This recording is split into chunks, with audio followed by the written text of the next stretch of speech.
तुम न केवल भयभीत हो, तुम भय से भी भयभीत हो, इसलिए तुम मिटाना चाहते हो।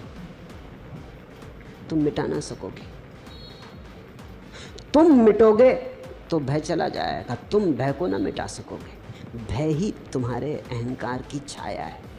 समझो कि भय क्या है। तुम जानते हो मौत होगी, इसे तुम झुठला नहीं सकते।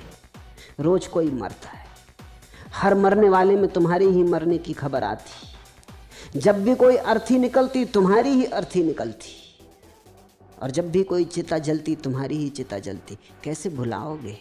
तुम जानते हो कि तुम भी मरोगे। जन्म गए तो मरोगे तो ही। ये देह तो मरण सैया पर धरी है, ये तो चढ़ी है चिता पर, ये तो तुम रोज मरते जा रहे हो। भयभीत कैसे ना होगे? ये डर तो खाएगा, ये तो घबराएगा कि मौत करीब आ रही, पता नहीं कब आ जाए, कभी भी आ जाए, किसी भी क्षण आ सकती। इस जीवन में एक ही चीज निश्चित है, मृत्यु, और तो कुछ निश्चित नहीं। इस निश्चित मृत्यु से तुम घबराओगे कैसे ना? घबराओगे तो ही। ये बिल्कुल स्वाभाविक है। तुमने शरीर को समझ लिया मैं, तो मौत होने वाली, मौत होगी तो भय होगा। तुमने मन को समझ लिया मैं, और मन तो शरीर से भी ज्यादा अस्थिर है, क्षण भर भी वही नहीं रहता, बदलते ही जाता है। पानी की धार है, अभी कुछ सुबह प्रेम से भरा था, दोपहर घृणा से भर गया। अभी श्रद्धा उमग रही थी, अभी अश्रद्धा पैदा हो गई। अभी बड़ी करुणा दर्शा रहे थे, अभी क्रोध में आ गए। अभी जिसके लिए मरने को तैयार थे, अभी उसको मारने को तत्पर हो गए।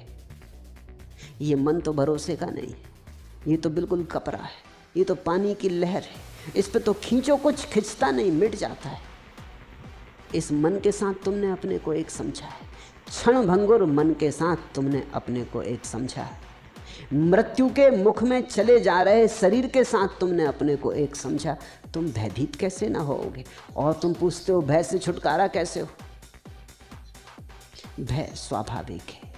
भय तुम्हारे भ्रांत तादात्म्य की छाया है। जिस दिन तुम जानोगे कि मैं शरीर नहीं, मैं मन नहीं, उसी दिन तुम जानोगे कि भय गया। लेकिन उस दिन तुम ये भी जानोगे कि मैं भी नहीं, न शरीर में हूं न मन में हूं। तब जो शेष रह जाता, वहां तो मैं खोजे भी मिलता नहीं, वहां तो मैं की कोई धारणा ही नहीं बनती।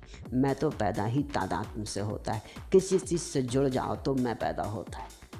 शरीर से जुड़ जाओ तो मैं, मन से जुड़ जाओ तो मैं, धन से जुड़ जाओ तो मैं, धर्म से जुड़ जाओ तो मैं, कहीं भी जोड़ लो अपने को तो मैं। जब सब जोड़ छूट गए तो मैं बचता नहीं, तब भीतर रह जाता है शून्य स्वभाव। उस शून्य स्वभाव में कोई भय की रेखा भी पैदा नहीं होती। तो तुम पूछते हो कि भय से कैसे छुटकारा हो?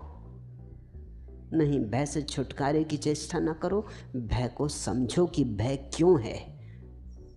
छुटकारे के तो तुम उपाय कर ही रहे हो। तो कोई भगवान के चरणों को पकड़े पड़ा है कि प्रभु बचाओ, तुम्हारी शरण आया हूं, लेकिन भय के कारण ही पड़ा है। तुम भगवान को याद ही करते हो जब तुम भयभीत हो जाते हो। एक नाव डूबी डूबी हो रही थी, और मुल्ला नसरुद्दीन और उसका मित्र दोनों कप रहे हैं। नसरुद्दीन का मित्र घुटने टेक के बैठ गया, नमाज पढ़ने लगा। उसने कहा, हे अल्लाह, हे परमपिता,